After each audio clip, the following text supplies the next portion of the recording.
Hello guys and gals, and welcome to another episode of Fave Builds.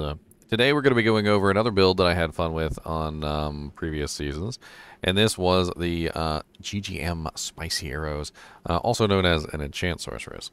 Enchant Sorceresses are pretty crazy creatures, and it's definitely a way of abusing the mechanics. Look at that little divot in the kneecap there. Yes, the kneecap.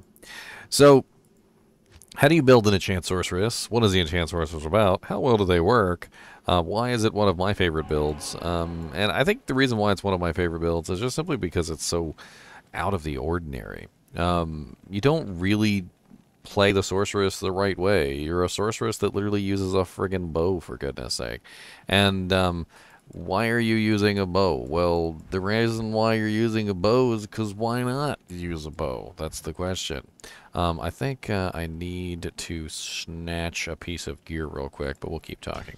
So, when it comes to the Enchant Sorceress, the general idea of the Enchant Sorceress is that you have a character that is capable of dishing out extremely large amounts of what I call density damage. Density damage is something that only really occurs if you have the density in question. So you don't get the damage unless you have the density, right? So you have to actually have the density before you can actually dish out the damage. And this is one of the issues with density clearers, is that a lot of the times when it comes to density clearers, their damage tends to falter when you are dishing out damage to only one target. And that is a weakness of this particular build, is that she's not exactly the best in terms of single target damage. And that is unfortunate. Did I just do all that and put the wrong armor back? I did, didn't I? I did all that and put the wrong armor back. That's okay. You guys can watch me be an idiot for a couple more minutes. Now, now, the Enchant Sorceress is obviously built around enchant, but there is also one other specific item that you literally cannot build an Enchant Sorceress without, and that is, of course, the Demon Machine Crossbow, and we'll go over the Demon Machine Crossbow here in a second. So basically, the Demon Machine Crossbow enables the Sorceress to fire a explosive arrow. This explosive arrow that she can fire is imbued with all of the fire damage that she can muster. It doesn't matter where you get this fire damage. The fire damage is just simply going to apply to the exploding arrow. It is a feature of the Demon Machine Crossbow that basically you are going to take your arrow whenever you fire your shot. The arrow will be an explosive arrow. When it explodes, it takes any fire damage that you have in terms of actually being applied to your physical stats, and it adds that to the explosion. Now, to give you an example, let me go out into the Frigid Highlands real quick, and actually no, let me get my armor first. And what we're going to do is I'm actually going to take the arrow, and I'm going to fire it before I actually cast my enchant. So let me cast at least 2 of my abilities, so I actually have some of my my doojanks. And if I fire the arrows without the enchant, you notice that it's a lot more difficult to kill anything. I think my mercenary is killing stuff more than I am. But as you can see, it's nowhere near as easy to meter things. Now, when I cast my enchant on this particular character, I'm going to swap to a pre-buff set, which is generally what you want. You always want some kind of pre-buff set for your enchant. The higher the better, the more plus the skills the better. I believe the most optimal is something like a +3 fire skills, +3 enchant here, and then even with like fire facets in it. Anything that you can use to pre-buff your character. And once you cast the enchant on yourself, you swap back to the bow. The bow is then imbued with the fire damage that you have from the enchant, and the on-hit of the bow does a pretty decent amount, but on top of that, we also have the explosion. Now, this particular character exceeds, like I said, very well at density clear, and the reason why is because the more monsters there are, the better the damage is. As you can clearly see from the massive numbers of explosions that I just absolutely annihilated these guys with, When they're all nice and tightly packed up like this, you get more explosions, and the more explosions you get, the more damage you get. And I like to call this the roundabout fireball build, because it's really what it is. It's like roundabout fireball. And if you were to compare it directly to fireball, well, this wins. And the reason why this wins is because despite the fact that this might not do as much damage, specifically as a fireball sorceress, it does, however, do more damage to density. Any kind of density. It doesn't matter what it is. If there is a dense pack of monsters, like for instance if you go down to River of Flame and maybe you find like a really big pack of maggots or something like that, the denser the pack of monsters, the more damage it does because the more explosions you have. And it's actually much more damage than a lot of people realize. But before we get into the damage numbers and I talk about how much damage this character does, let's talk about the build itself. So gear-wise, first off, Demon Machine is definitely required. You can utilize it in the Demon Machine Chukono, or whatever the hell you say that one, which is the Nightmare version.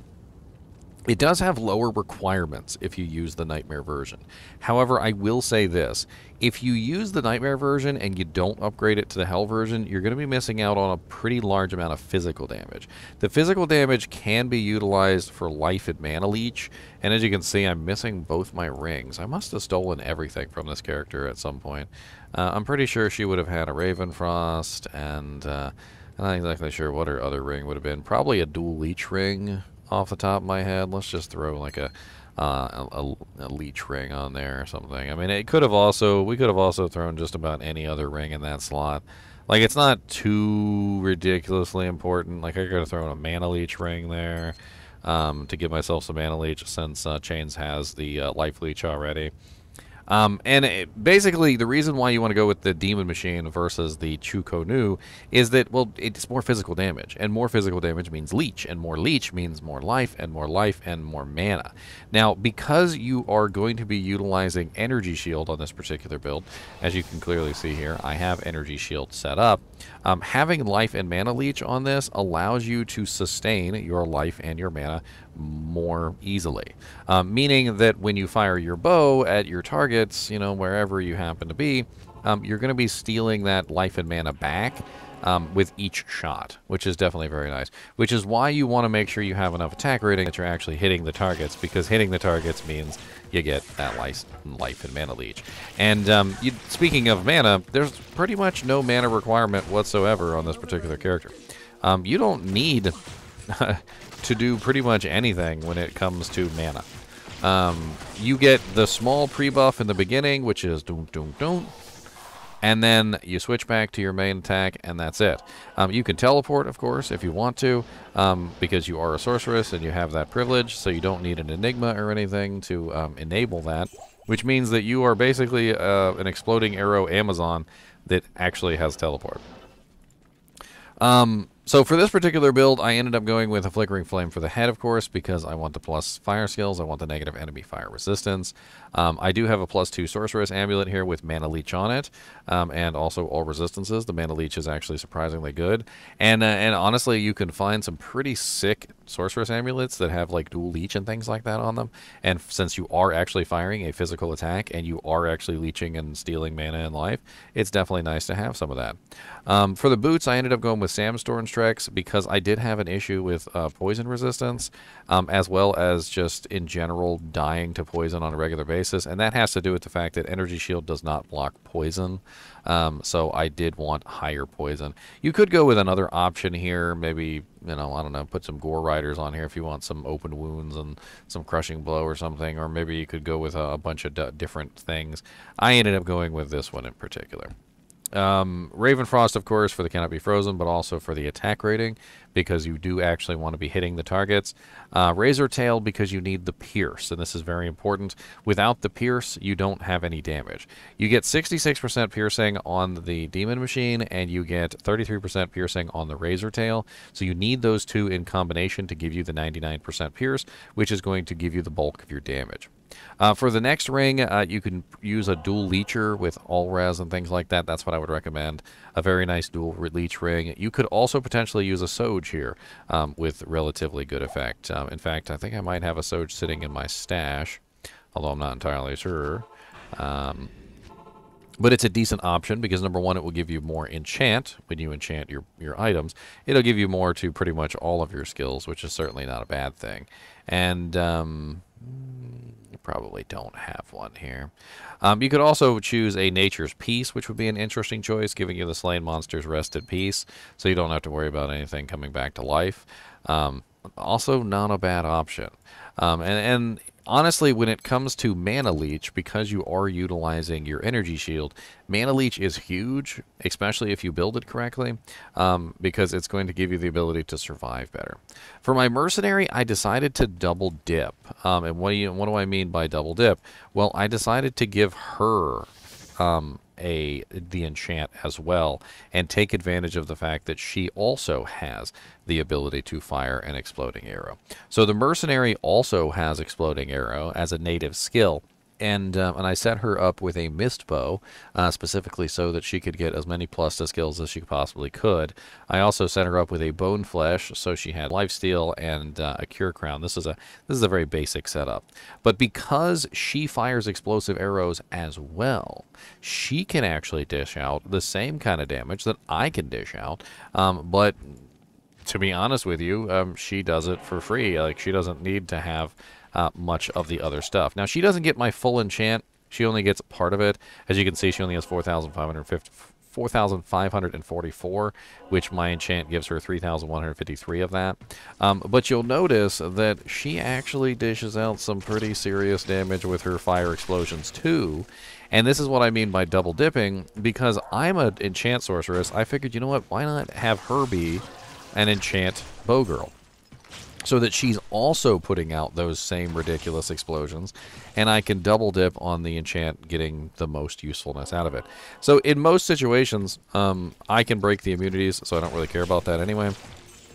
And she dishes out physical damage as well, which is not bad. She also gives me concentration, which is also kind of fun as well. So then I'm dishing out more physical damage, which means I'm also stealing mana and stealing life at a greater rate, which is definitely not bad. It's not a bad thing to have additional physical damage on a character like this that is relying on that life and mana leech.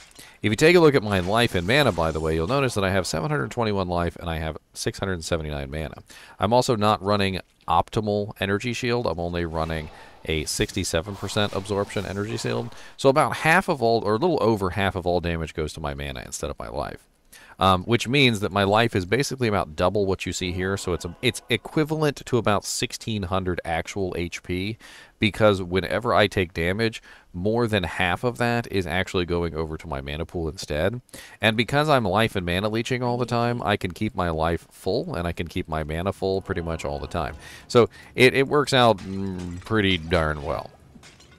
Let's talk about our skills here after I muiterize. Muida. I go on a Muida. Speaking of muitering, when you're fighting a single target that happens to be near a wall, you'll notice that if you shoot the wall, they still take damage. This is because the wall counts as an additional explosion. So whenever you're using a character like this, make sure that you're taking advantage of any hard cover, because the hard cover will actually cause an additional explosion when it hits the wall. So for instance, even if you're fighting Bale or something like that, try and angle it so you can get the shot to land up against a pillar or something like that, so you can get the additional explosion, because the additional explosion is literally just double damage. In any situation that counts, you're talking about double damage. So absolutely excellent. All right, so skills. Let's talk about skills. So first off, let's go to the cold tree. We definitely want to get frozen armor. It is very, very important for pretty much any sorceress. You want to have at least 1 point frozen armor. I don't really recommend going with shiver or chilling, and there's no reason to build the synergies, but 1 point in this is really, really effective. Also, when you put 1 point in this, I also recommend that you put 1 point in Cold Mastery. The reason why is because Cold Mastery will give a negative resistance to any monster that you hit with those cold attacks. Whether it be a cold charm that you have in your inventory to apply an additional cold effect to a monster, which it doesn't look like I have one right now. Oh, there we go. I got 2 to 3 on my fire skills. Or whether it be the frozen armor, which is actually applying that directly to the monster when they hit you. If you reduce the resistance of the monster, it increases the effect of any kind of freezing or chilling effects. So the lower the resistance of the monster is, the lower the resistance the monster has, the better these chilling effects work. So it says freezes for 2.2 seconds or 2.1 seconds, but it doesn't actually do that if the monster is highly resistant to cold.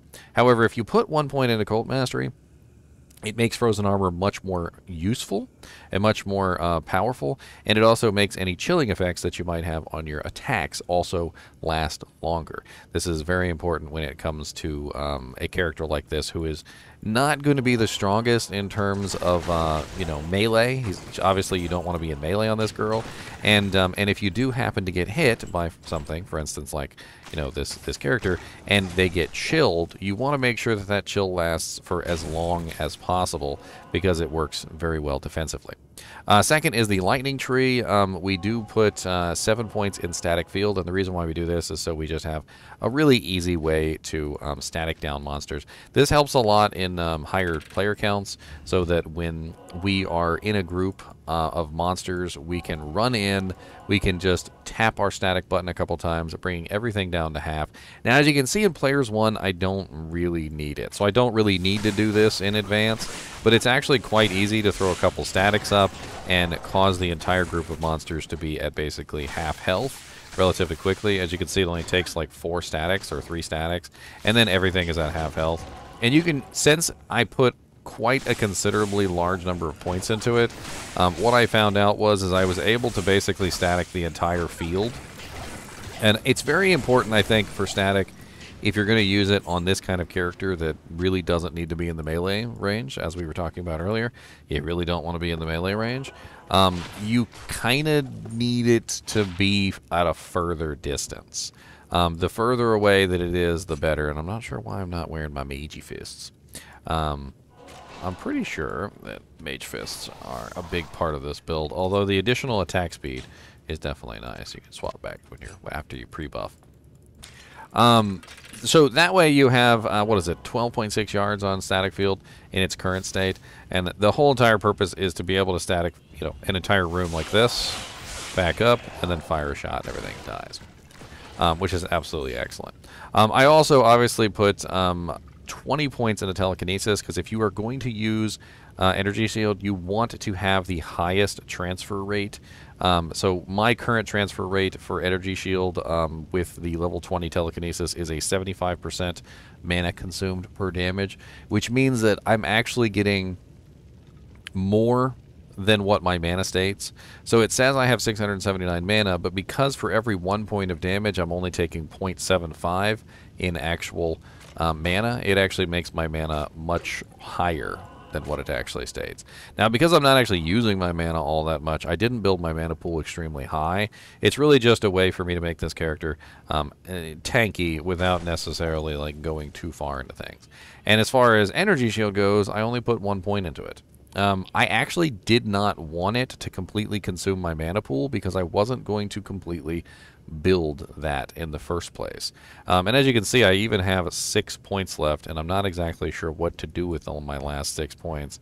I was considering maybe stacking them into static field so that I could bring that size up even larger, because I really like to not be in the middle of things while I'm using my static field. It's very, very helpful. And also hitting the entire screen is very, very helpful too.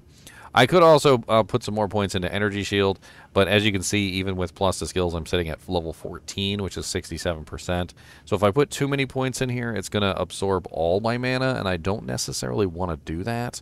I want to have it so that it's more balanced in between the two, so that I'm not constantly worrying about one being empty or the other. That way I could utilize life and mana leech to fill up both of these orbs, as opposed to being, like always out of mana or always out of life. I have it kind of mixed. I'm still not quite sure what I want to do with these extra points, but it's actually pretty cool that I have these extra points because, well, this just shows that the build doesn't really require that many points to get correct. Next is the Fire Tree. So the Fire Tree, you're going to have to put 20 points into Warmth, which gives you 438% mana regeneration, which is massive. It's just absolutely insane. It's basically like having a permanent insight on your character, and if you have a decent amount of mana, it will regenerate extremely fast. I can maybe try and see here. I can try and burn all my mana real quick, but as you can see, even spamming teleport as fast as I possibly can, my mana's not going down. Let me put the numbers up there so you can actually see it. I am not going to be able to burn that mana down by teleporting, which is kind of insane when you think about it, because I'm actually teleporting pretty darn fast, right? I could also potentially just cast Enchant over and over again. Now, Enchant is a really high mana cost ability. It actually costs 64 mana per cast. And as you can see here, I am absolutely just spamming Enchant, and I still can't quite get my mana to go all the way down. And that is absolutely beautiful, because having that high level of mana regeneration is freaking mint. On top of this, we also have Enchant. So you're going to have to put 1 point in Fireball, 1 point in Fireball, and then 20 points into Enchant. This is where you get the bulk of your damage for the build, so you have to put your points in this, and you're also going to have to max out Fire Mastery as well, which is going to give you even more. Now, the interaction between Fire Mastery and Enchant is actually quite strange. It basically works by doubling the damage and then doubling it again, and I talk about this in my Fire Mastery video. But we'll talk about it here as well. So when you put points into Fire Mastery, it increases the damage of Enchant before you cast it. Once you cast it on yourself, it counts as a melee damage or a range damage, depending on your weapon, and your Fire Mastery actually enhances the damage a second time, which is why it actually ends up being 14k instead of 2,370.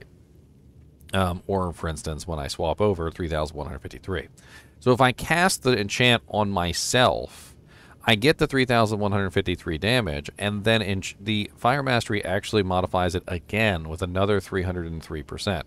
So I end up with another bonus to the damage as it goes out a second time.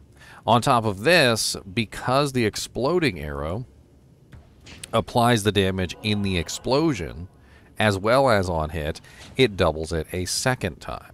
And the calculations actually get pretty crazy with this if you actually run them. So, for instance, I do 11,000 to 14,000, so we add these two numbers together, which gives us 25,000, and we divide that by 2, which gives us an average damage of 12,500. 12,500 fire damage multiplied by a total number of targets of 6, which is, you can pierce 5 targets and then you can hit 1 additional time on the 6th one, which is 75,000 damage, right? However, each one of those hits also contains an explosion, which does another 75,000 damage, or another 12,500 damage per explosion, all right? But those explosions can actually hit multiple targets, right? So if we multiply this by just by 2, we end up with 150,000 damage per shot, and then we multiply this by 2.27, we end up with a total of 340,500 damage per shot, right? But the problem with this is it kind of ignores the explosion, right? So the explosion has to be taken into account too. Well, let's say, for instance, we're firing into a group of monsters that's 30 deep. We have 12,500 damage times 30 monsters, right? So we are hitting all 30 monsters with the explosion. The explosion does 375,000 damage because one explosion can hit all 30 monsters, right? But we are going to pierce 6 times, or 5 times, and hit an additional 6, which means we can do this explosion 6 times. So we're at 2.25 million damage, right? But then on top of this, we also have our initial damage, which is our 75,000 damage for hitting the monsters. So we add in 75,000.